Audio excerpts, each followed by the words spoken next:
Question: I have always dreamt of becoming world famous, rich, and successful. Can you say something that will help me in the fulfillment of my desire? Ambition is poison. If you want to be a better musician, I can help you, but don't think in terms of becoming world famous. If you want to be a better poet, I can help you, but don't think in terms of Nobel Prizes. If you want to be a good painter, I can help you. I help creativity. But creativity has nothing to do with name and fame, success and money. And I am not saying that if they come, then you have to renounce them. It is okay, enjoy them.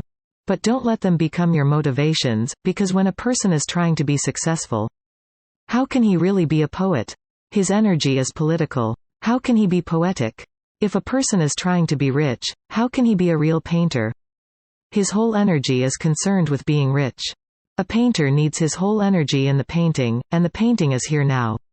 And richness may come somewhere in the future, may come, may not come. There is no necessity, it is all accidental. Success is accidental, fame is accidental. But bliss is not accidental.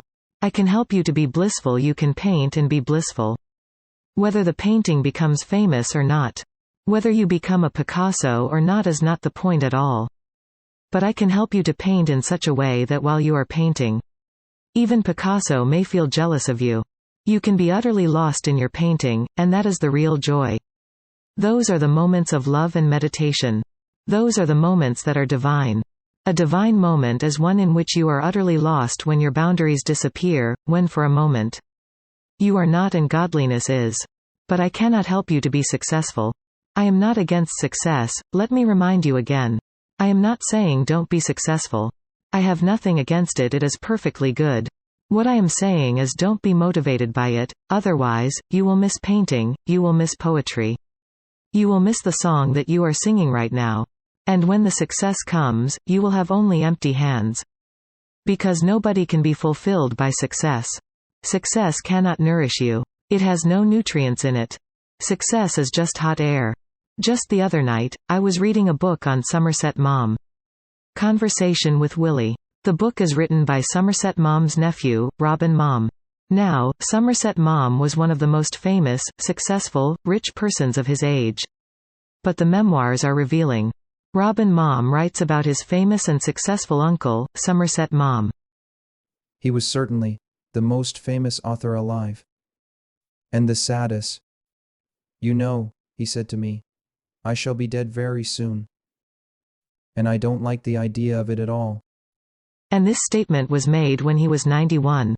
I am a very old party, he said. But that does not make it any easier for me. Maugham was rich, world famous, and all that, and at the age of 91, he was still making a fortune. Even though he had not written a single word for ages. The royalties from his books still flowed in from all over the world. And so did the fan letters. The nephew goes on to write. You know, when I die, he said, they will take it all away from me, every tree, the whole house, and every stick of furniture. I shall not even be able to take a single table with me. And he was very sad, and he was trembling. For a while he was silent. And then he said, I have been a failure the whole way through my life. I wish I had never written a single word. What has it brought to me? My whole life has been a failure. And now it is too late to change. And tears came into his eyes. What can success bring to you? Now, this man, Somerset Maugham, lived in vain. He lived long, 91 years. He could have been a very contented man, fulfilled. But if success can give it, only then. If riches can give it, only then. If a big villa and servants can give it, only then. In the ultimate analysis of life, name and fame are just irrelevant. All that matters in the final reckoning is how you lived. Each moment of your life. Was it a joy? Was it a celebration? In small things, were you happy? Taking a bath, sipping tea, cleaning the floor, roaming around the garden. Planting trees, talking to a friend, or sitting silently with your beloved, or looking at the moon. Or just listening to the birds. Were you happy in all these moments? Was each moment a transformed moment of luminous happiness? Was it radiant with joy? That's what matters.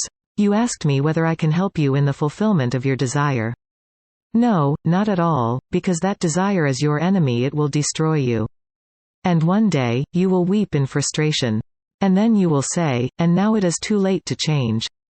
It is too late. Right now it is not too late, something can be done. You can change your life totally from the very roots. I can help you go through an alchemical change. But I cannot guarantee anything in the worldly sense. I guarantee every success in the inner world. I can make you rich as any Buddha, and only Buddhas are rich. The people who have only worldly things around them are not really rich. They are poor people, befooling themselves and others that they are rich. Deep down is the beggar. They are not the real emperors. Buddha came to a city and the king was a little hesitant to go and receive him.